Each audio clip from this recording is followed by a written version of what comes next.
Hello, my name is Jacob Hathaway, and thank you for joining me on this episode of Bringing a Light.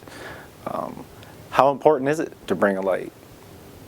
It's always been an important task or tool of the job to bring a light, to shed light on a situation, to see what it is you're doing, to see where it is where you're going, to see what it is what you've done. I've always been a firm believer of what's done in the dark will come to light. And that's always been the case in my life. My life can be compared to millions of people on this planet, everybody that's had the same struggles of normal life. My struggles have been a lot more extreme due to the choices and consequences and of those actions. I've spent a third of my life incarcerated. I've spent even longer than that in substance abuse and addiction. I think so many people nowadays can relate to that same situation, whether you have been dealing with that yourself, whether it's a family member or a friend. I think it has affected so many people on so many levels that you can't not avoid having to deal with those dark consequences of actions due to, maybe somebody's not doing well in life and they turn to addiction, or maybe it started out as medication for a medical issue. So many things can come in ways and forms of addiction that you don't understand. Anything can become a habit. So early on in my life, there was habits that were formed that I wasn't aware of at the time until this was much later in life, until I was incarcerated, even into my 30s, when I realized this, kind of where it all started for me. And I think a lot of people can relate to the same situation, especially me being 38 years old. Most people in my age frame and from my age group, my generation can relate to coming from a pill generation, basically, because pharmaceuticals and all these things were so readily available in the late 90s and early 2000s, and they thought medication was the answer for a lot of the problems that adolescents and juveniles were experiencing in schools, like I was. This wasn't uncommon. And this isn't a campaign against medication. Medication is a tool when used properly with therapy and education and understanding of what the effects of that medication can have on a person. So for me, at 12 years old, I had the typical issues that an adolescent would face. Being distracted. Once I got to middle school, there was a lot more going on. There's so many things happening. It's easy to get distracted and kind of get left behind and mixed in the pile with everyone else. And then you're also dealing with the growth and the mental development through adolescence and trying to understand the changes in the chemical imbalances within your brain. So many things happening inside of your body. And on top of that, you're indulged into this influence of generational pharmaceutical pill pushers. I mean, this is what it was when you had a problem at that age. Your parents took you to the doctor. I come from a two-parent home, stable home. Was never abused. Not what some people would typically associate with someone that spent a third of their life incarcerated and had some of the problems and the loss of the things that I had. I've come from humble beginnings. I was raised properly with typical morals. But when I started experiencing those issues of not knowing how to react to the world, because I was encountering something that I hadn't experienced before in adolescence, and I think that is the most important part to gain control over someone's decisions and where they're going to make their choices to go in life as far as making a path for themselves, because that's such a critical age. And so with my issues, it was, not paying attention in school. So when you stop paying attention in school, what happens? You fall behind. And when you fall behind, you get further behind. And then now you're getting the attention, but you're getting the attention you don't want. It's not the attention of, you're getting good grades and doing all the things that you were doing and you weren't getting attention. Now it's negative. So now it's an issue. And when that progresses, sometimes you end up being psychologically evaluated, and that's what happens with people that have someone that they can't completely understand what's going on with them, that they reach out for help. What do? You reach out for help, you reach out for a light, you want understanding, you want to know what's going on. So my parents at that time did what they thought was right, and it was right. They took me to one of the best pediatric psychiatrists in the state of Michigan. And after a few sessions of therapy, it obviously it jumps straight to medication. What tool can we use to assist with this?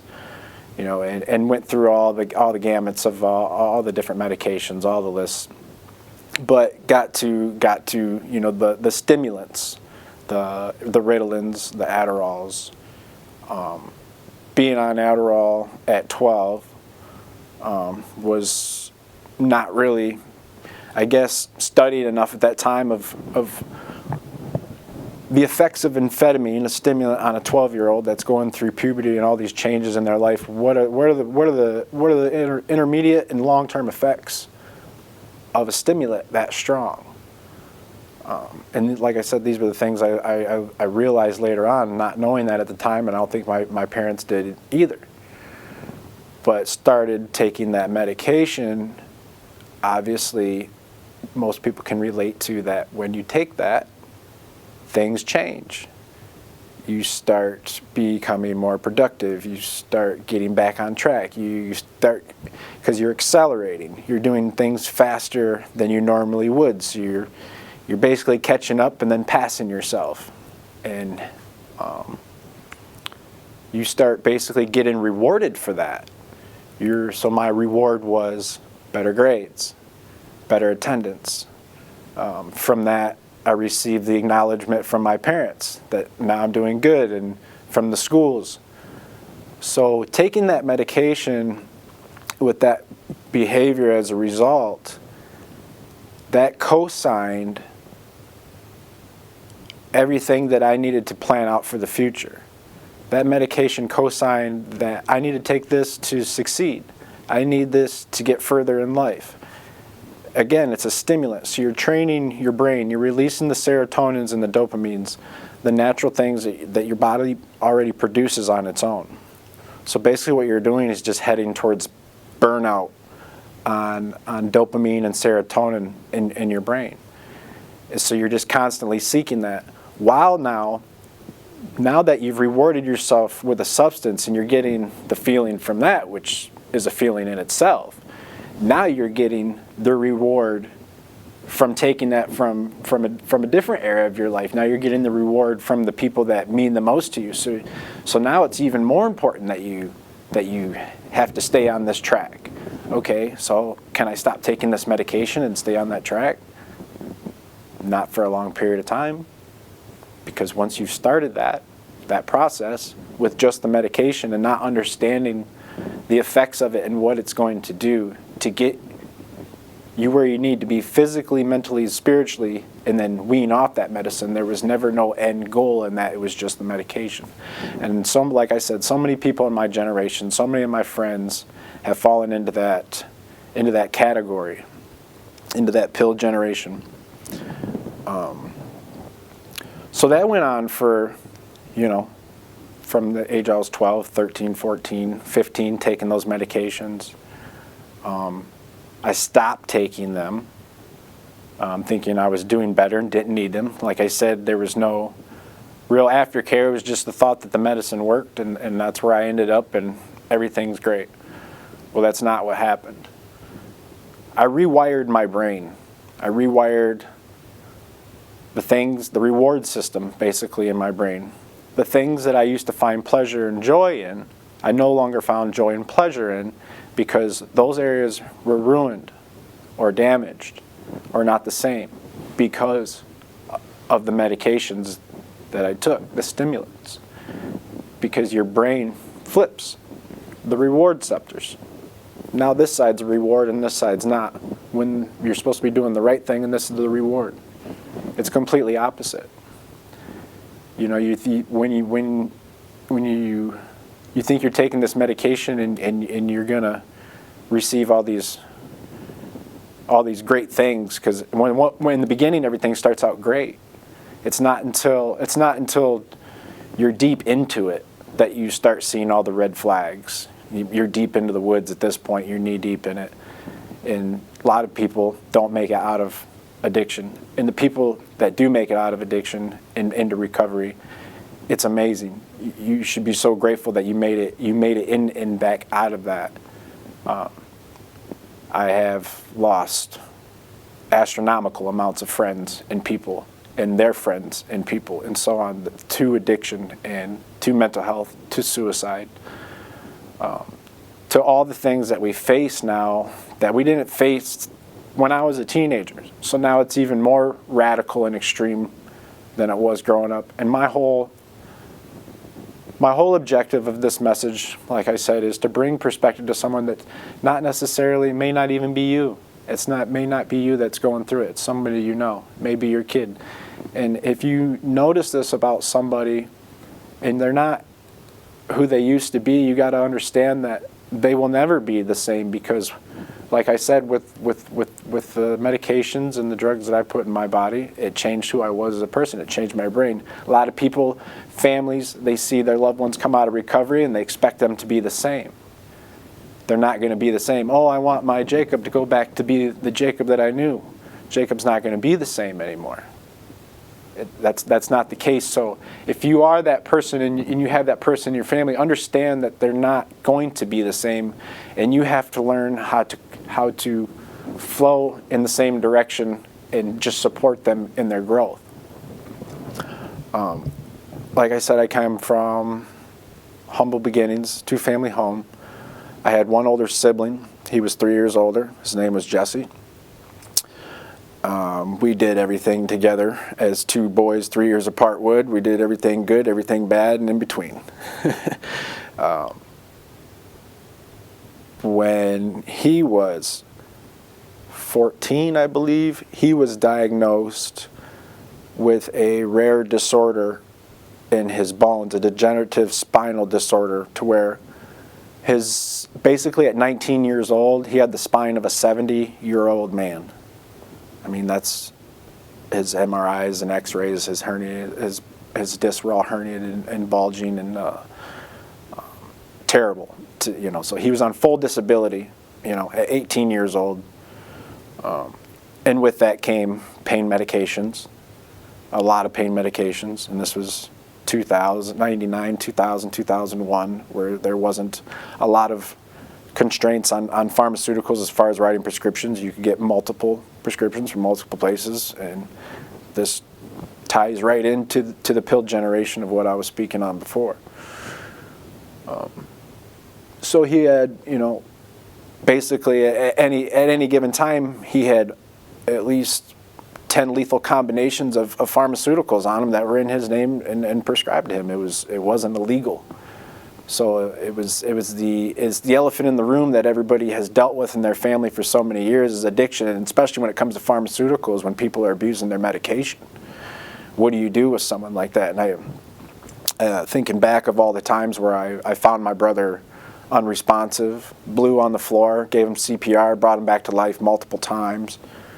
And the crazy thing is, going through all that, I was doing the same medications, not to that extreme, but at that level, that's insanity. To be there with someone that's your closest sibling, your best friend, and witness them doing that, asking them to stop, but then the next day turn around and doing it again.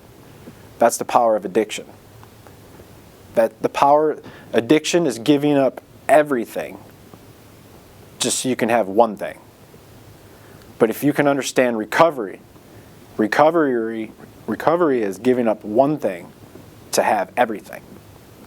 So if you can just imagine that if you're in substance abuse or you're in some sort of emotional despair or thoughts of suicide or self-harm or anything else, just imagine that that's what you're holding on to in one hand,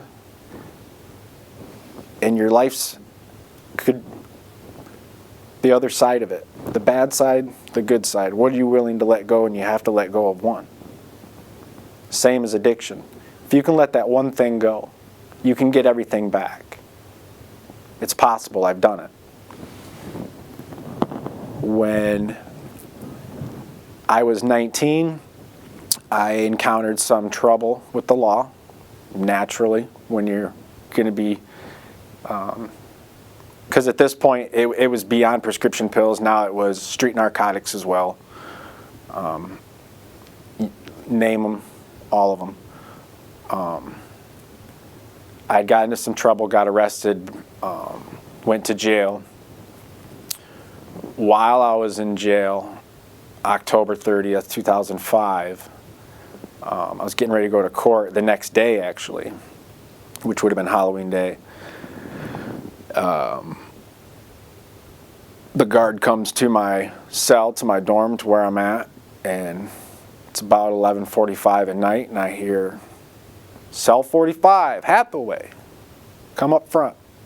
And, wow, that's pretty weird, you know, that's a strange time, pretty bizarre moment, you know. Got goosebumps and chills up my body. I knew instantly something was wrong.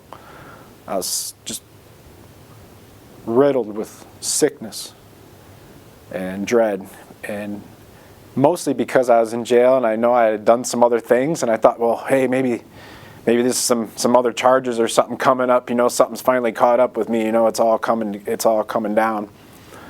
And I get up front into these rooms, and I walk in and I see a detective sitting there, and I know the detective, known him my whole life,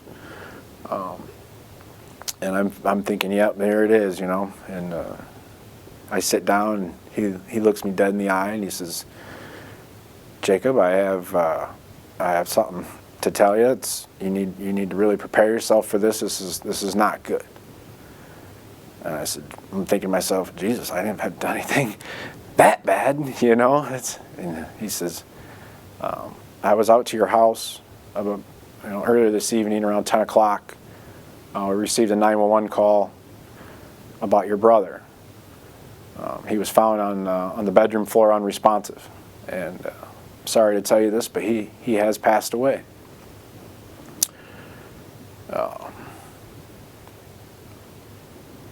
I remember standing up. I don't remember feeling anything. I just remember walking to the wall, falling into the wall, and just sliding down and sitting down on the ground and thinking, this can't be real. This can't be happening. He's come out of this before. This is not real life. It was real life. It did happen. It's been 19 years this year since it's happened, and it's still very fresh. And like I said, I've probably lost 20 friends, at least close friends, since then, to the same thing.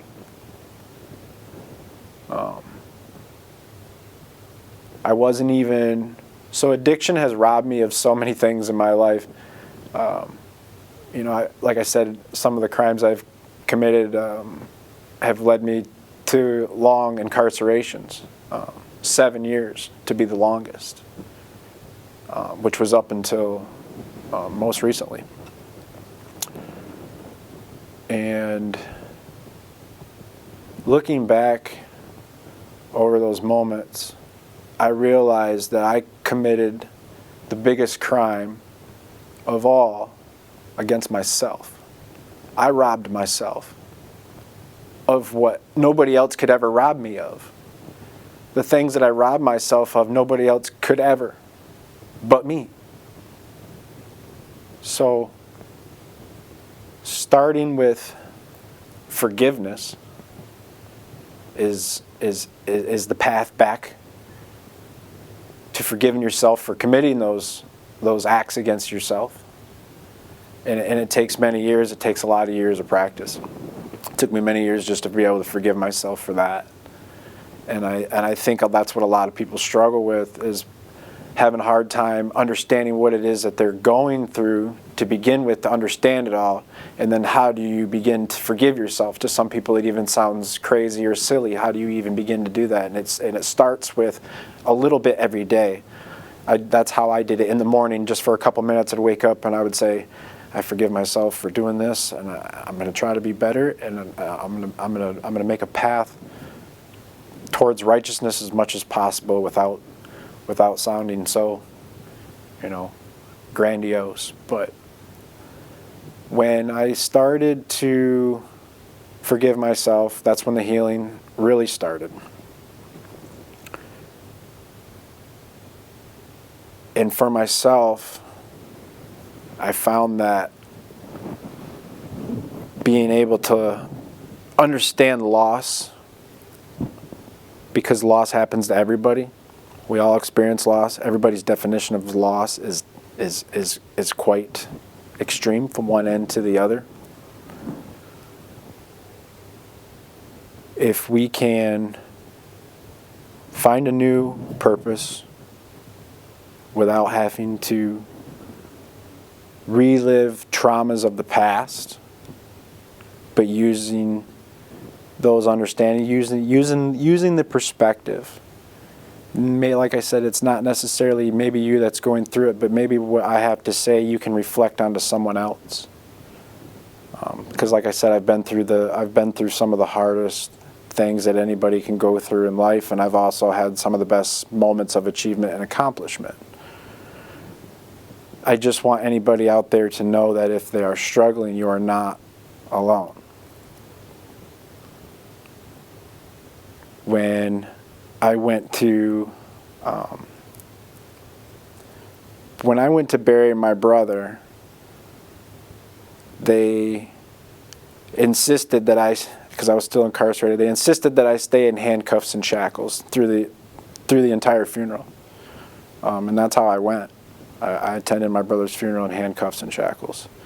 So you want to talk about the lowest point you think you could be at to imagine. I mean, you couldn't even make that up in a whole month of Sundays.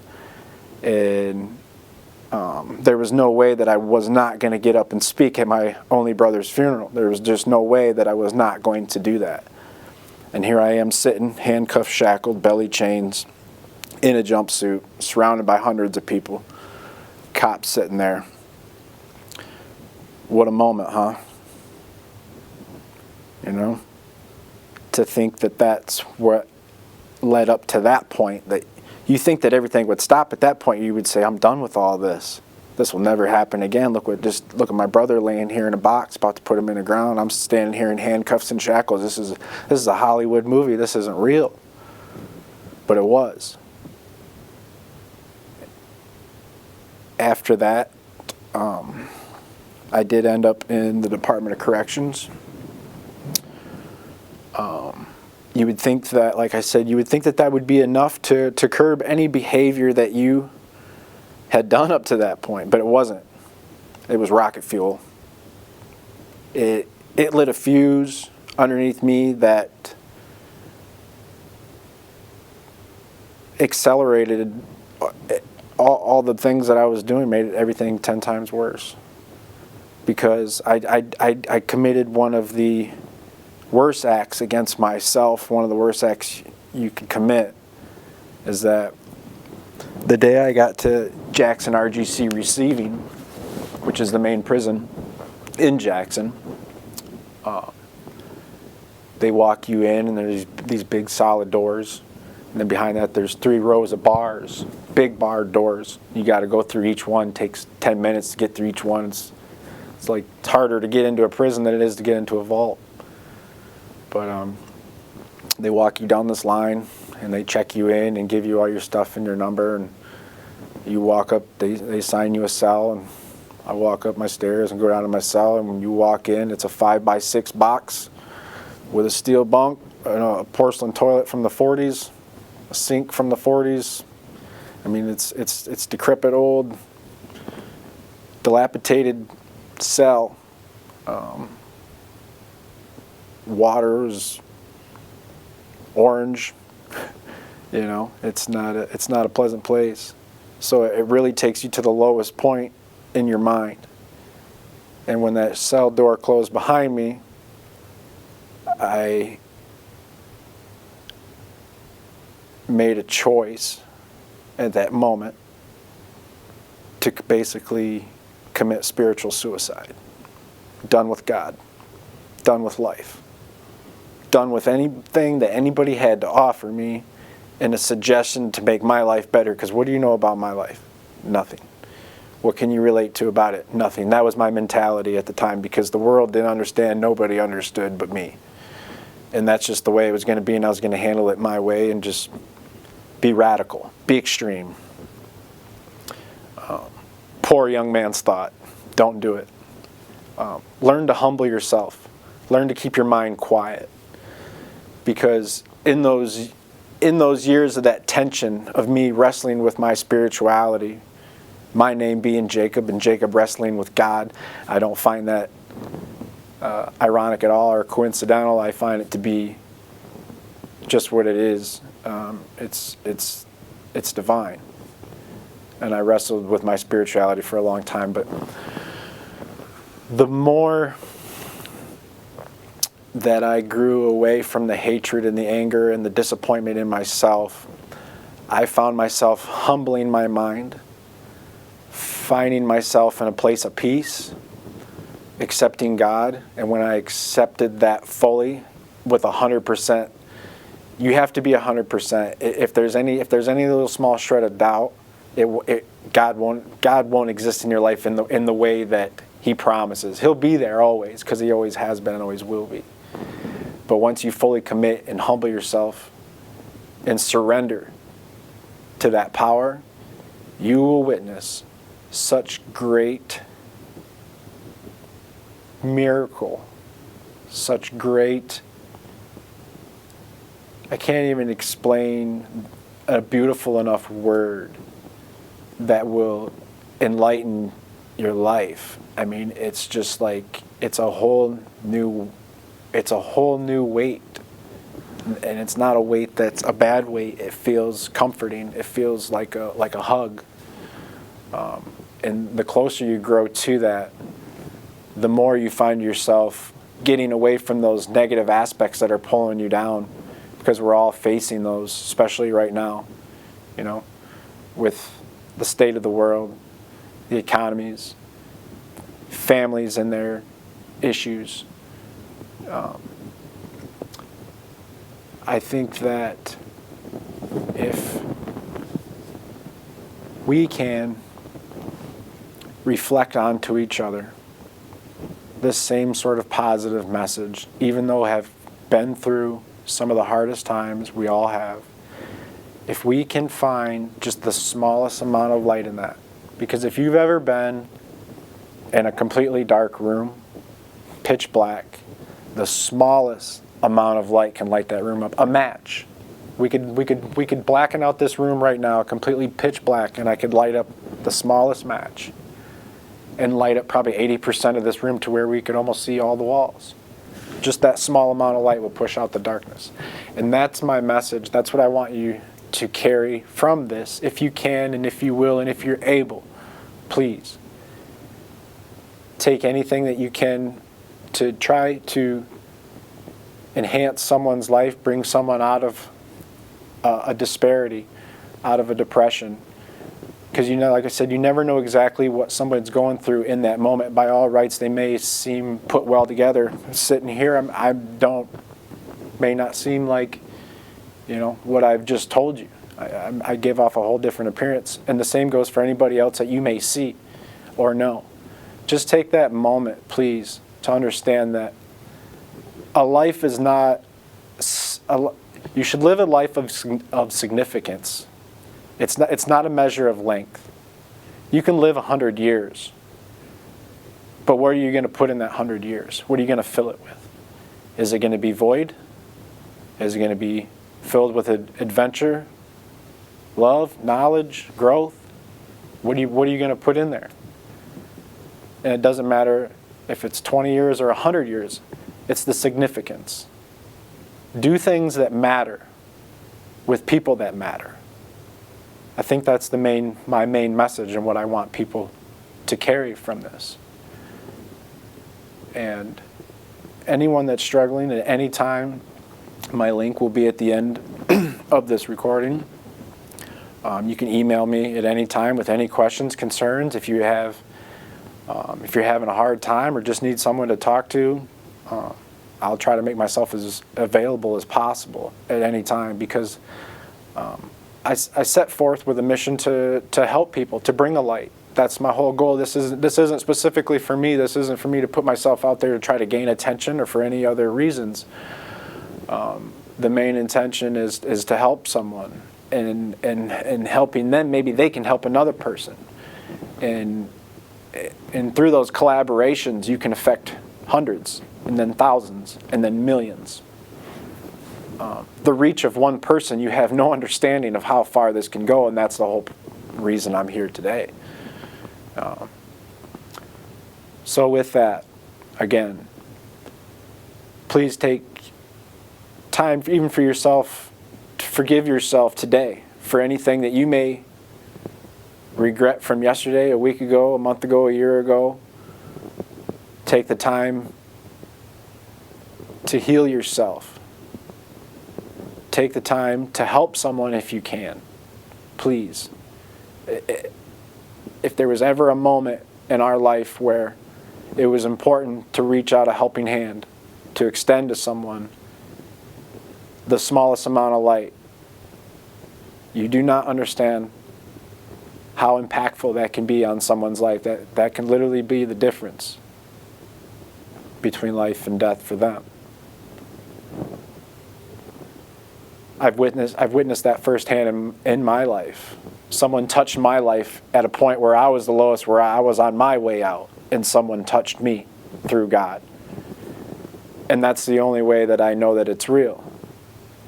And if I don't share that now, then it would be partially in vain. So, and again, thank you again for listening to what I have to say, and I hope that this somehow has a positive impact in your life or someone else's. And again, thank you for joining me today, and I hope you have a blessed day. Thank you.